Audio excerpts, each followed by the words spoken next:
Eivor, a moment of your time.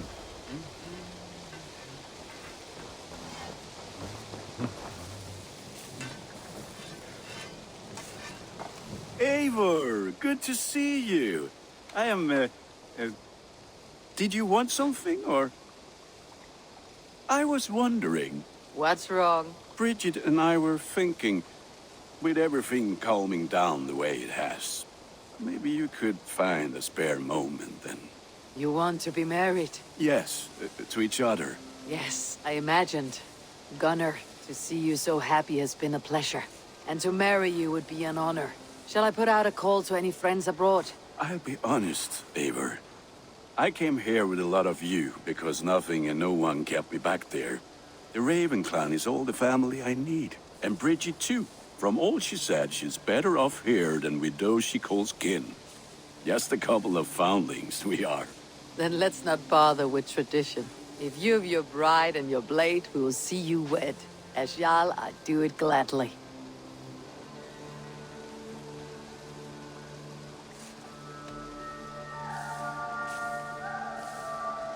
About you and Bridget. When do you wish to be wed? The sooner I can make her my wife, the happier I will be. But we are fine to wait until everything has settled here. Enough waiting. Cool your forge and cover your anvil. Let's get you married. Wonderful. Shall we gather everyone? Gather your wife and your courage. I'll bring the people together.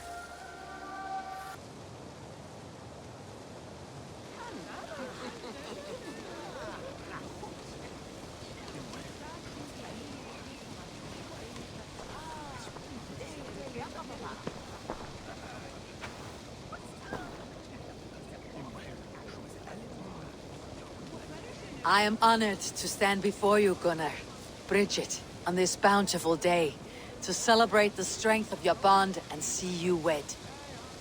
I am in witness of a love that inspires and empowers. I invite you now to speak your vows. To you, my darling Bridget, I offer this blade, forged in flames that burn as brightly as my heart does for you. A blade as sharp as your wit, as glinting as your beauty. May it sing through the air as sweetly as your voice meets my ears. Dio, sé dwi di'r caru ti gynnar. Dwi'n efo am lwcus bod I fi dy dod o hyd o ti yng nghariad. And I, I give you my sword and my promise that I will stand at your side forever. Hyd fi di breuddwydio am ffiwtio yn hun, a di sôn tawelwch yn hope a premonition. Ond dim mount o sgraen a foresight paratoi fi a sweeping adventure meeting ti. Tiw'r enaid fel dim arall, a dyn as strong a bwrdd i gyd, ac fel as I ffies, mae'r calon yn hedfan dyr ti. Such poetry, oh dear. You make me cry, my love.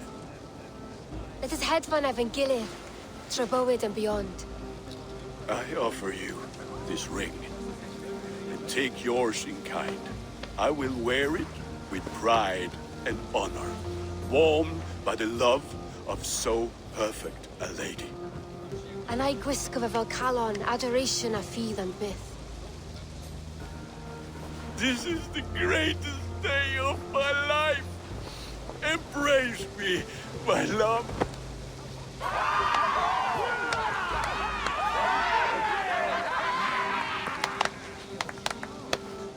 With our couple now bonded in matrimony, now we drink.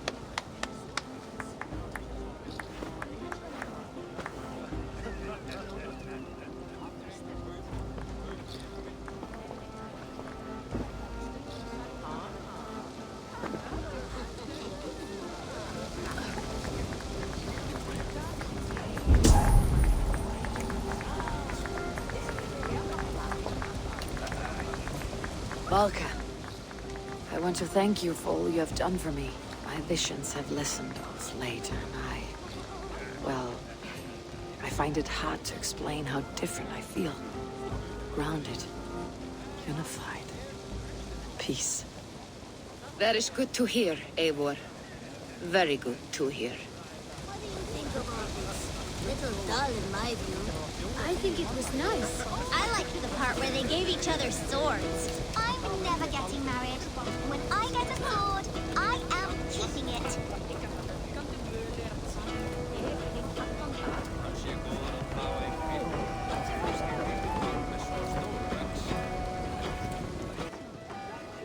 It is a strange feeling, brother. Weddings are the beginning of something. This feels like something of an end. The first happy union in our home. We have matured into something greater. So yes, a beginning and an end, I think.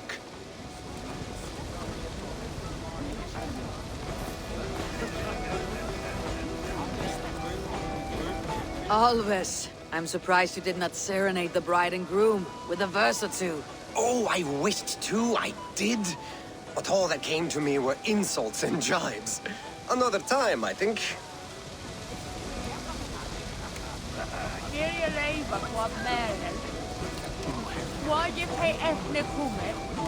Gunnar, you old trout. You're a married man. Never thought I would see the day. Nor did I.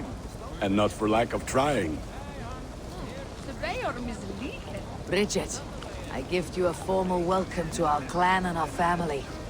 You're a fine addition to Gunnar's life and to ours. Diolch, Eivor. I couldn't be more happy to go, ma. Hoping now but well in a case misho the years. Yes, of course. As I say, it is wonderful to have you.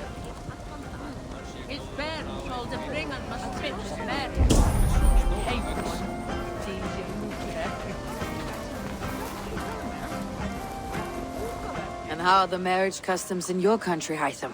Something like this? Like this in all the most important ways. There are smiles, cheers, and warm embraces. All that is needed, I think.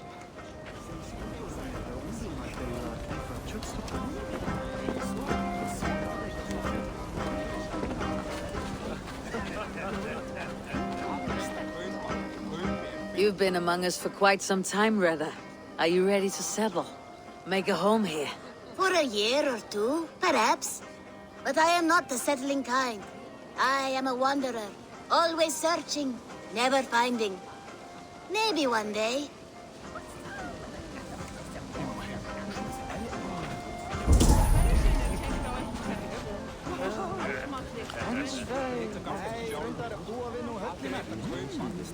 Randvi, saw you looking a little lonely. Thought I might come and join you. How nice. Are you enjoying yourself? I am. I never thought I would see gruff old Gunnar so enraptured by a woman. Enraptured by anything, for that matter. He's a hard one to read, but I am pleased for him, and for this day of rest and respite. After everything, a few days of feasting will do the people some good. They need this. They do. Will you walk with me? Anywhere. Lead on. Something has been on my mind for some time. I am no seer, but I foresaw this day long ago. Not Gunnar's marriage, but our situation. Our success. How do you mean our success? I mean to say that I saw our settlement flourishing, through our victories in war and in diplomacy. And from the day we set out from Norway, I knew that you would make a fitter leader than Sigurd. It was never in his character to lead. It was always within yours. I see. Do you? You might have warned me. You would not have listened. Fair.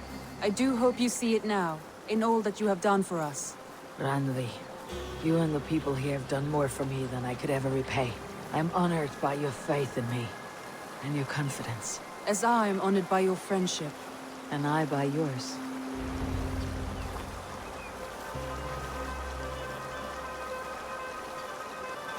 Eivor, I want you to know that Sigurd and I are... We are severing the bonds of our marriage.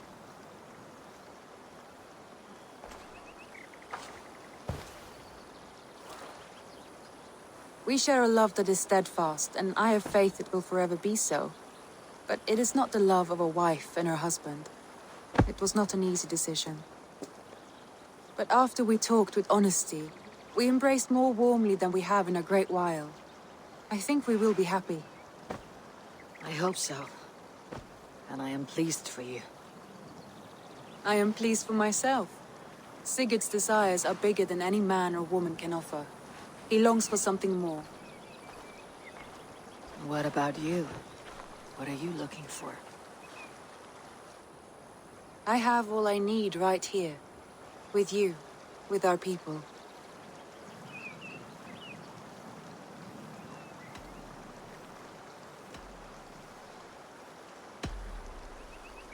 I want to say, Randvi, I love you, and I have for some time. I did not pursue it, not wanting to betray my brother's trust. That does not mean I did not desire it. Does that surprise you?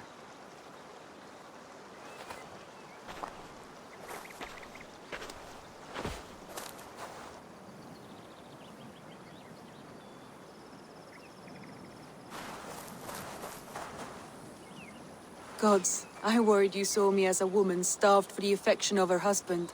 That it was loneliness driving me. But it was you, Eivor. Only you. Everything you are, everything you will become. Randvi, without you, I would have lost my way 1,000 times.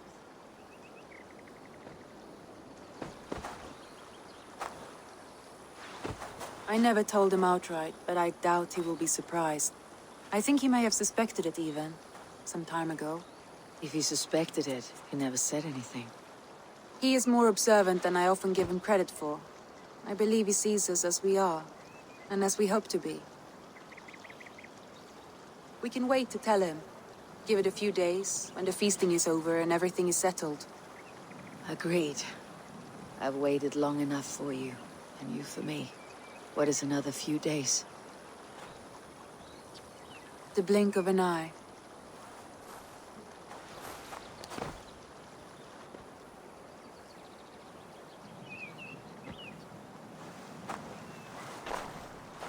Shall we find our way back to the wedding? Bridget might give another speech. We must not miss that. About that, I have not understood a single word of hers since Gloucestershire. Really? I find she speaks beautifully. With poetry, even. Are you kidding? Am I? Come, we should go.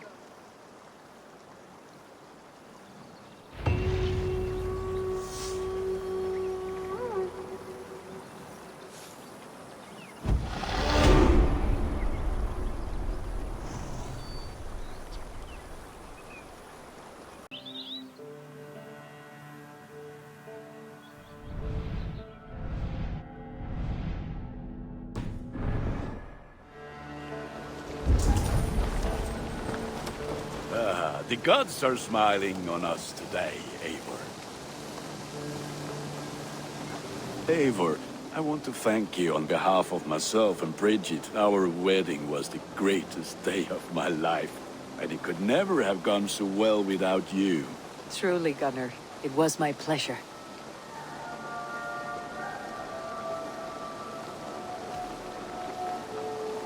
I'm off. Be well, friend.